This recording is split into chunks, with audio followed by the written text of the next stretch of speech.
న్యాయాధిపతుల గ్రంథములో 1వ అధ్యాయము 1వ వచనములోనే ఇంట్రడక్షన్లోనే న్యాయాధిపతుల గ్రంథములో మొట్టమొదటి దానిలో ఉపోద్ఘాతములోనే మనము విన్నటువంటి శ్రేష్టమైనటువంటి మాట. అక్కడ ప్రార్థన చేయటానికి ఒక అంశాన్ని వాళ్ళు ప్రత్యేకంగా ప్రారంభించినటువంటి మాటను మనము చూస్తాం.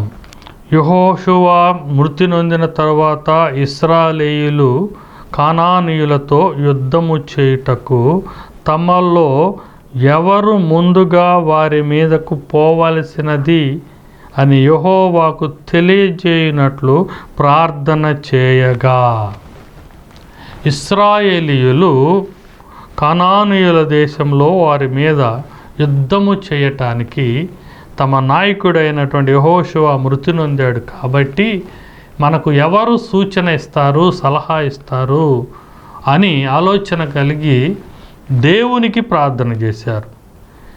ఎవరు వారి మీదకు యుద్ధమునకు పోవలసినదని యెహోవాను తెలియచేయునట్లు ప్రార్థన చేయగా, అప్పుడు ఆయన యోధా గోత్రము వారిని వెళ్ళండి అన్నారు. వారికి విజయము లభిస్తుంది అని తెలియజేశారు. అంటే మన అవసరతలో, మన పని ప్రారంభంలో, కార్యము యొక్క మొదలు పెట్టే దానిలో మనము ప్రార్థనతో ప్రారంభించాలి. ఆ ప్రార్థన దేవుని సూచన కొరకు మనము ప్రార్థన చేయాలి.